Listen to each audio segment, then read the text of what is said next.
Hello and welcome to the CEO Show. I'm your host, Nick Vaidya. This homegrown CEO from India is near the billion-dollar mark for the New York Stock Exchange listed technology firm Syntel Inc. There is so much to learn from him and from this conversation that I had the opportunity of engaging in. Nitin Rakesh splits his time between Mumbai and New York, but he does not compromise on his strategy and mission of the firm. The conversation should be an eye-opener for a lot of executives. It highlights the difference between starting a company and growing one. You will learn from Nitin that what got you here will not take you there. An amazingly affable individual, Nitin has had a variety of career experiences that offer him insights that others often miss. We wish Nitin more success and quick ascension to a billion-dollar mark, as well as the 25,000 employee mark. So folks, here's Nitin for you. So Nitin, thank you for joining me today on the CEO Show. I really appreciate the time, and I'm glad we could finally iron out this glitch. Sure, same here.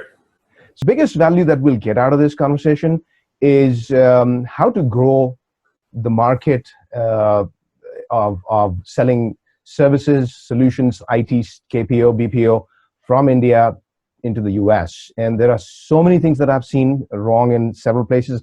I just had a conversation with Tiger Thiagarajan some time back, and a bunch of other people. I actually have had the pleasure of meeting Narayan Murthy as well.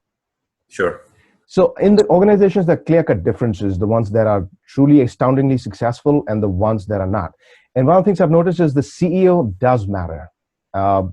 Whether the CEO understands the sales process, whether the CEO has the traits and talent required to be successful as a salesperson. That seems to matter. I wanted to see what you think of that. So first and foremost, I just want to clarify that Syntel is actually a US company with a large global footprint, and we adopted the offshore delivery model, which is India-centric at this point, about 10 years ago because we took a big call on the demographic and the labor pool in India, and that's where I think our customers wanted value from as well. Having said that, I think we've still retained our DNA of being a U.S. company that is much closer to customers than you would believe a company that is actually a foreign company to be.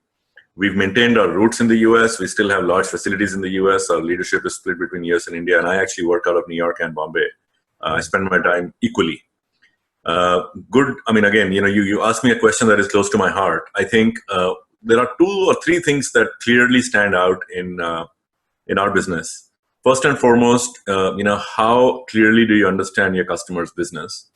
And not from the point of view of technology, but from the point of view of where they're headed, what their strategic imperatives are, what their challenges are, what is disrupting their business, and how can you help them, be more competitive and more relevant to their end customers. In fact, our last pivot, when we did our pretty, strategic realignment, a good 10 years ago, I would say. And I'll talk a little bit more about what we're doing now, because I think now we're going through another reinvention of ourselves, and we've done this 3 or 4 times in our history. I think if you even look at our mission statement, that aligns us with our customers, and it says we create opportunities for our customers by using passion, talent, and innovation. Okay. Talent, fashion, and innovation, in one of the orders. Mm-hmm. What that really means is we are actually not seeing ourselves as providing best-in-class IT services or best-in-class BPO services. Our mission is to make our customers successful in their business. And if you blend that with the philosophy that our founders set out 35 years ago, which is what we call customer for life, that actually is a very powerful combination, because what we're saying is we want to work with a select number of customers in our chosen industry segments where we can bring focus and specialization, and we'll invest in making those customers successful, and we want to keep them for life. Now, Nitin, this is a very, very powerful set of sentences or a statement that you've made, because honestly, and I talked with a lot of CEOs and work with a lot of CEOs, this sounds commonsensical, but it is so elusive. And primarily it's because of the human mind. We have a tendency to slip in. We try to sell what we do, as opposed to understanding that what you do may have very little to do with what you sell initially, because you got to demonstrate that level of clarity and understanding, so that you build the trust, and then you say, okay, delivery engine, we can take care of. I know how to do that. Right. But you were thinking of something that you wanted to say. So I want to get. What I was going to say is that, if you, so again, this is aspirational. Do we do this? We do it, but can we improve? Absolutely. So let me give you some examples and maybe some statistics that will stand out at you. And I think there are two ways to look at it, right? If you look at, for a company our size, we are about $1 billion in revenue, run rate revenue right now. Hopefully touch $1 billion this year. At least our guidance is in that range. Between 985 to 1.5 billion. So we'll be there at some point there. We actually have 106 active customers. If you look at our business profile, we got our top 10 clients matter a lot to us. And by the way, we matter a lot to them as well because we move the needle for each other. Can I ask you, what's your revenue share between the top 10, 80-20 principle? Actually, we have a little more skew in favor of our top 30 customers. Our top 30 customers is roughly 90% of our business. That's pretty big. It's close to 80-20, but that's almost like saying 70-10. And if you look at it, right, most companies in our domain have, on an average, 2 to 3 times the number of customers for the revenue that we have. Okay. So if you look at the biggest company, 14-15 billion in revenue, 1,500 customers, maybe 1,600 customers. If you look at companies our size, 300 to 400 customers. I won't name them. It's easy to find out that information. So that is the first data point. So we really are trying to live by that philosophy. We're very focused and disciplined in the customer acquisition model. Actually, that cannot stand on its own feet unless you follow that up, unless you lead into that with a very clear strategy of who you want to be or who you are. I'll give you a couple of more examples, right? So for example, we are very clear and we consciously drive this at every level in the company. We are not everything to everybody. We are not trying to sell every possible IT service out there. We want to be known for a few things, but we want to be tier 1 in those things. Right. Okay. Again, let me exemplify that even further. The way I look at this industry, it's a very fragmented business, right? You know that there are thousands of IT services providers. Right. The largest player in the industry doesn't even have double-digit market share. Unlike what they talk about. The big three. There is no big three here. Yes, there are big, large global SIs who've actually shrunk over the last 10 years. And there is a whole new category of large offshore-centric providers. But the point I'm trying to make is that there are still thousands of IT services companies that play in the global IT services spend. The way I categorize them is, it's like a barbell, right? If you work out, which I try to, if you look at a barbell, on one end of the barbell is what I call the at-scale players, who are pretty much everything to everybody, right? They have a play in infrastructure, applications, they're a reseller of products, they have their own products, basically everything to everybody. They'll do large managed services deals, they would be cloud providers, everything you can think of in IT services. And the large players like IBM probably qualify in that segment. On the other end of the spectrum, you have and also on the large at-scale players are now some offshore-centric IT services providers because they've created 14, 15 business verticals, 25 different geographies, and they have a footprint that is at scale. On the other end of the barbell is what I call the focused and specialist players.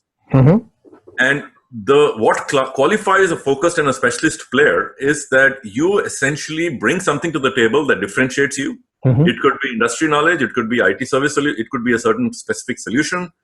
It could be, what I just talked about, the ability to create a culture of innovation that blends with the customer's business, invest with the customer. We try to be on this end of the spectrum. And a simple reason for that is, it's very easy to get stuck in the middle of the barbell. And what is the middle of the barbell? What's the differentiator between the middle of the barbell? The middle of the barbell is you get squeezed. You're playing the margins game. You're playing the price game. You have no differentiation. And literally, when you lift a dumbbell, what do? You squeeze the middle of the barbell. Right. Yeah. Right. So the reason I call it a barbell is because we want to be on the right side. Otherwise, I would have called it a dumbbell. Okay. So I think we have a very conscious strategy of being focused and specialist. Now, keep in mind, I'm not using the word niche. I used it, but I've used it to say that we are not trying to be niche. We are trying to be focused. That would be too small. That would be too small if you were a niche player. Exactly. So I'll again exemplify this, right? If you look at our business profile, we are present in about 5 business verticals today, the biggest of which is banking and financial services.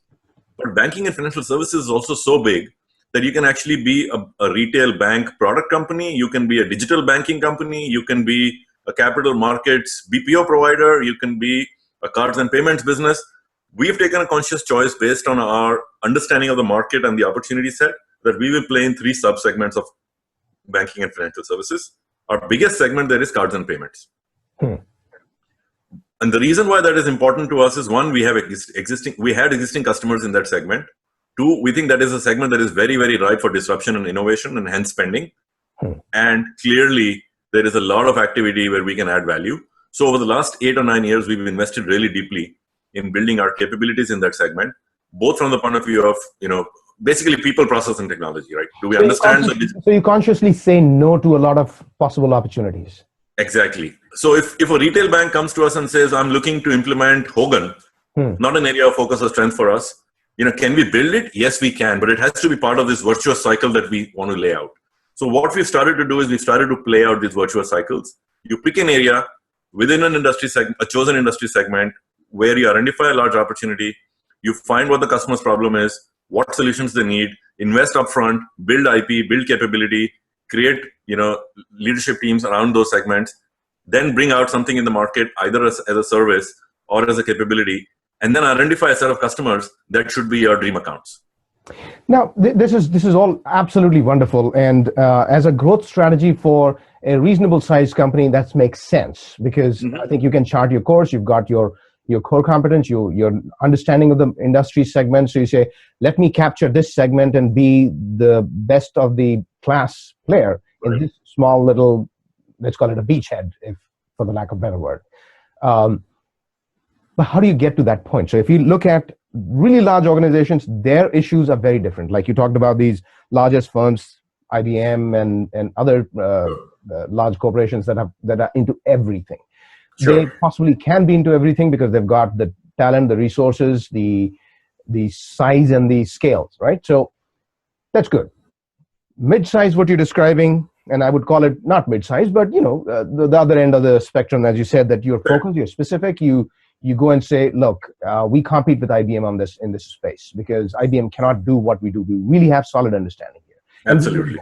Compared to IBM, because IBM will probably have some issues with being swift enough and flexibility and other issues. So we can serve you better. Good. Smaller organizations, which you call niche players, what would be their strategy? How do you get to this point where you are? Again, I think there is no shortcut, right? So it's taken us 35 years to get to where we are. Yes, we could have done it a lot faster, but if you look at the last 5 years, we've really accelerated this. We've come from about 18%, 17%, 16% compounded growth in the last 5 years, 2010 to 14. I think we basically have created this virtuous cycle for the company. We also have industry-leading margins, by the way, and those margins are not because we are charging rates or we have something unique. It's purely because we are so focused that we provide value, and it's a value-based pricing discussion for us now, never a rate card discussion for us.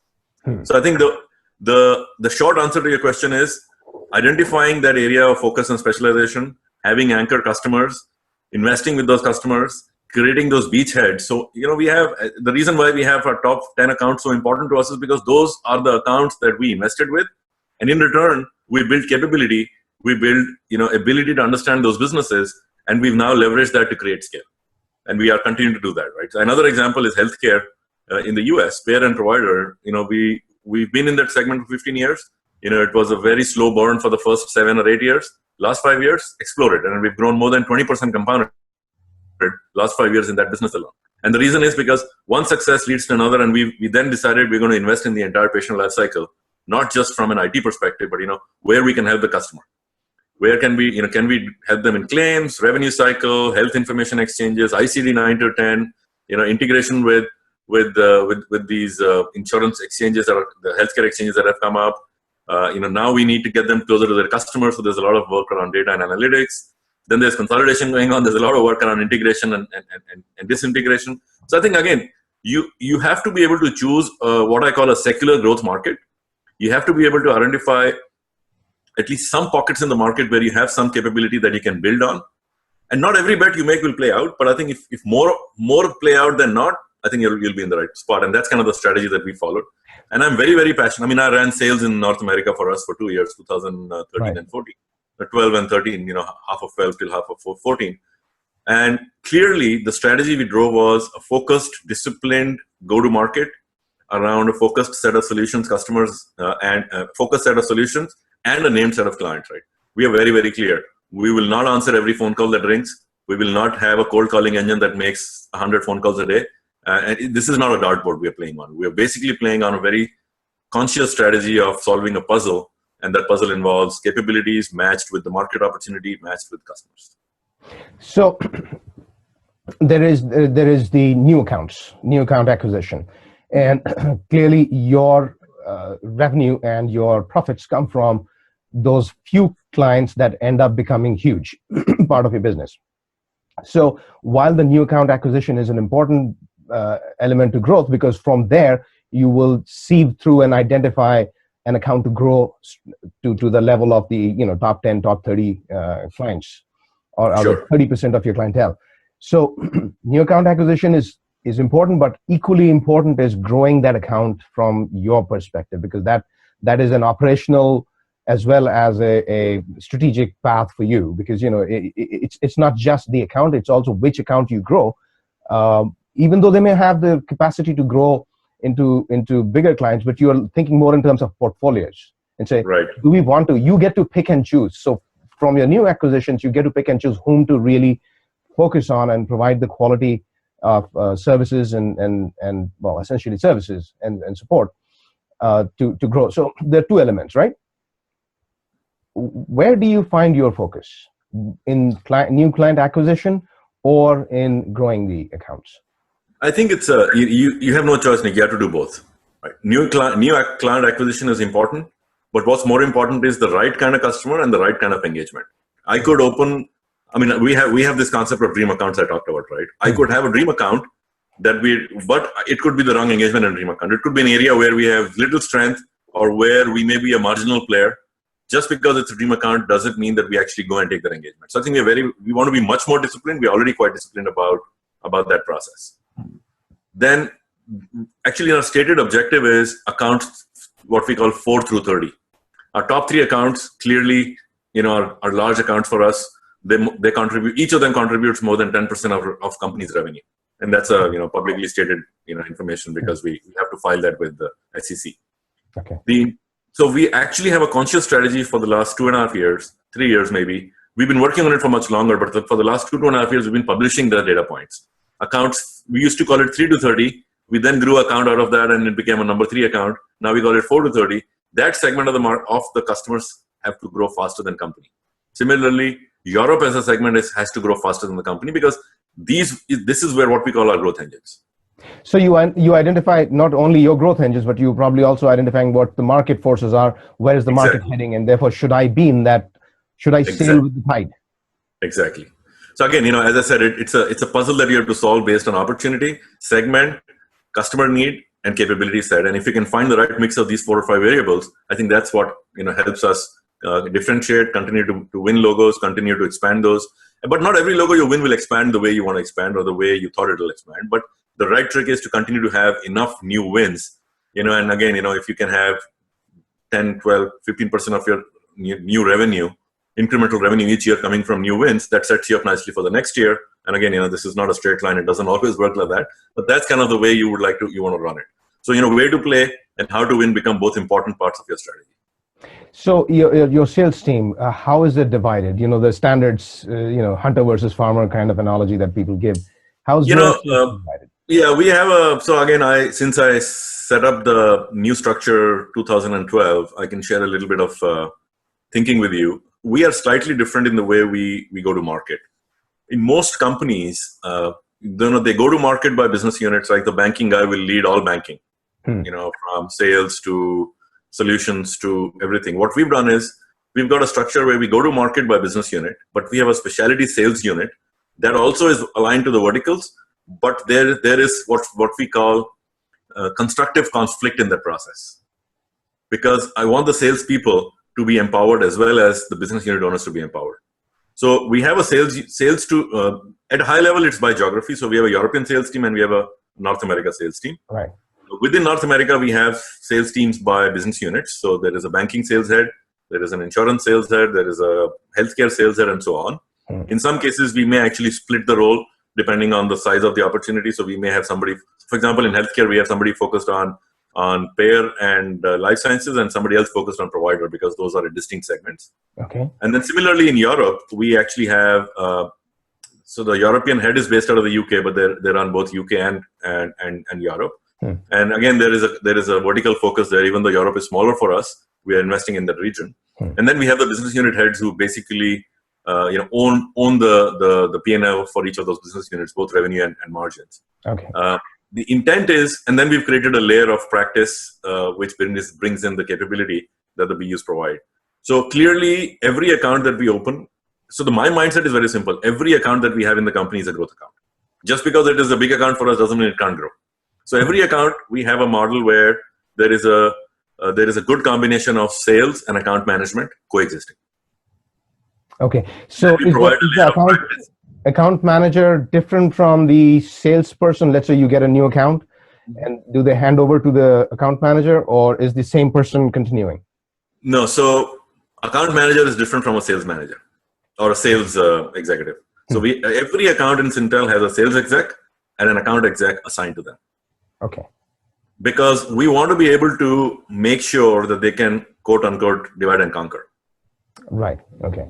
And in many accounts, we actually have multiple account managers, account execs. So obviously, there'll be one senior exec. Right. And we may even have more than one sales exec in an account, depending on how much we invest in this. The call that we have to make at any point in time is, how do you spend your investment dollars, especially the investments you make in the front end? Right, and also you've got to understand the client needs. I mean, you really got to be a partner with them to know what they're doing. And oftentimes the client may not be thinking of solutions that you could come up with, and you need to come up with to forge stronger partnerships.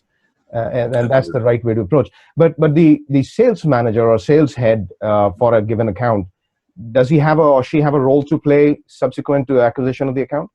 Yes, because just because we open a logo doesn't necessarily mean we have to stop selling in it, right? Right. No, absolutely. So I want to be able to take that hunting mindset to every account, and that's the only way we'll grow the account. Right. So basically, account penetration is done still by the sales head, and the account management is being done so that you forge the partnership. Okay. Exactly. Now, one last question. And also, if you look at it, right, you can't single thread a relationship. No, I want to be able to create a relationship between Syntel and the customer, not between Syntel exec who then owns the whole account, and then that's not the right way to build an institutional relationship. So I think the more touch points we create, the more investment we show to the customer, the more investment we make in helping them grow their business.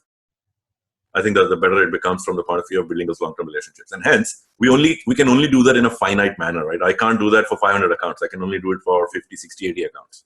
Right. I mean, you've got to be more strategic about it. Again, look at the numbers and see where you need to invest your resources. And at the same time, it's a company-wide responsibility. I mean, large accounts, probably all 10, you're spending 30% of your time on those, even more perhaps on those 10 accounts, even though you may have...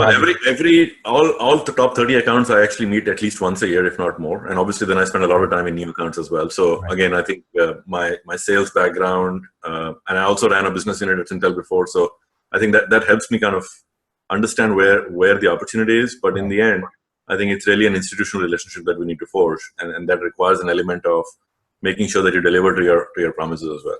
Right. So clearly you have a sales background. Now going back to the old question that I asked earlier, CEO and sales / how do you see that role? Does a CEO have to be a salesperson? I think every person in the company has a responsibility towards sales, and every person in the company also has a responsibility towards meeting the commitment of the customer.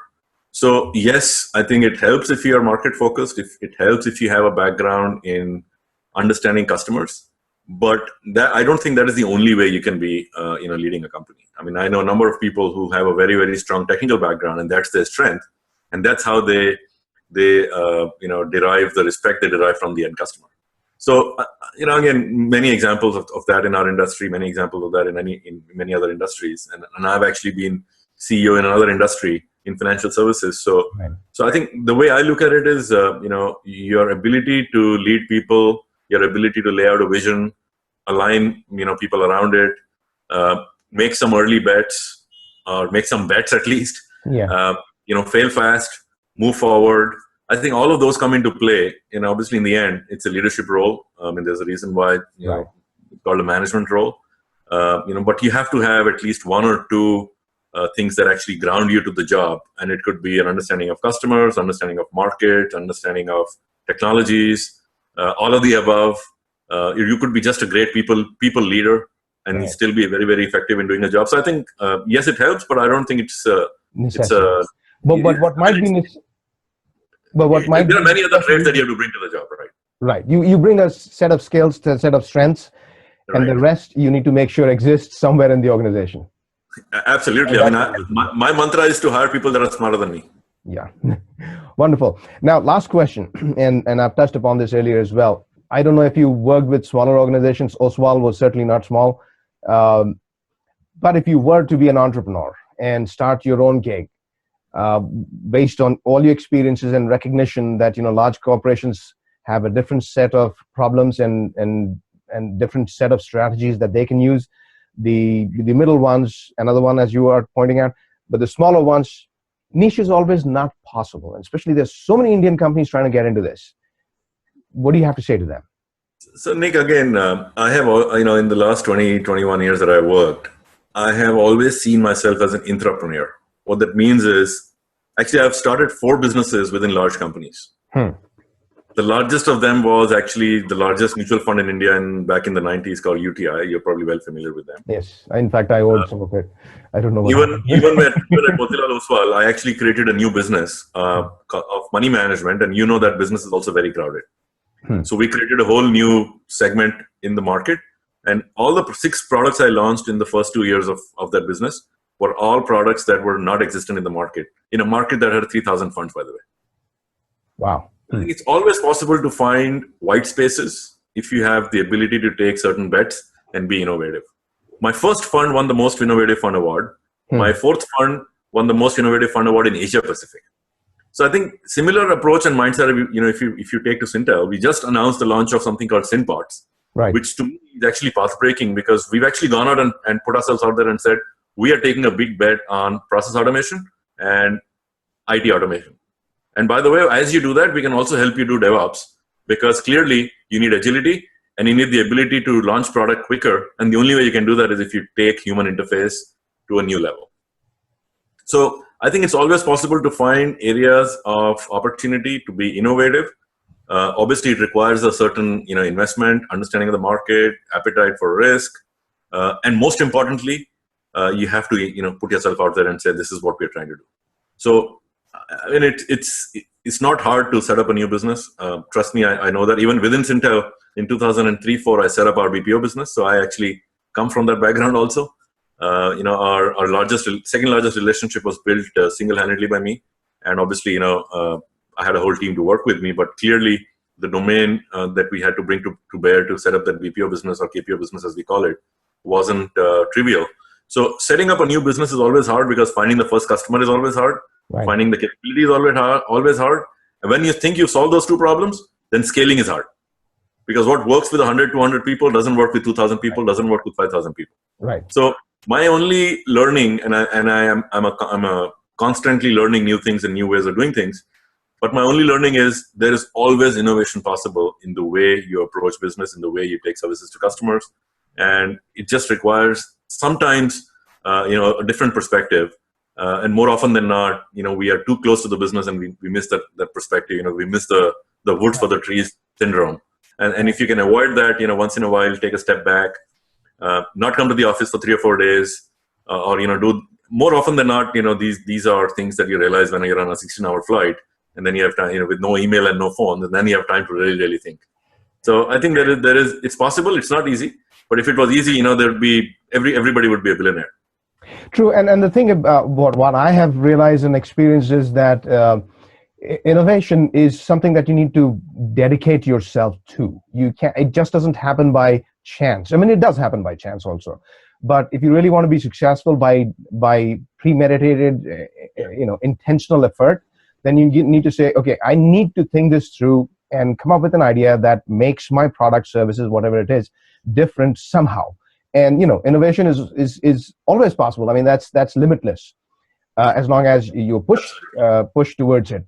But the other thing is to recognize that the market has changed so much. The technology has disrupted so many things. Industries are getting decimated. that this is the best time to be innovative. So you've got to take innovation as a strategy. In fact, it's the core competence of any organization. It has to be. Everything else can be outsourced, literally. Absolutely. Yeah, again, I think innovation as a culture is very hard to build, but when you get into the virtuous cycle, I think it actually yields really, really long-term benefits. But the other thing that I don't forget to tell the team, and I don't forget myself, right? Innovation is revered, but execution is worshipped. So we have to find the right blend of, what kind of strategy you adopt, how innovative you can be.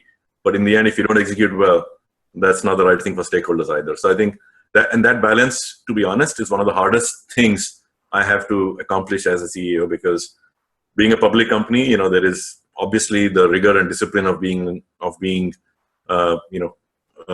meeting expectations every quarter, delivering, earnings every quarter, delivering growth every quarter. But at the same time, you have to sometimes keep an eye out, most times keep an eye out on what's going on, that'll impact you 3-4 years out. So I think, and that balance is a combination of innovation, strategy, and execution.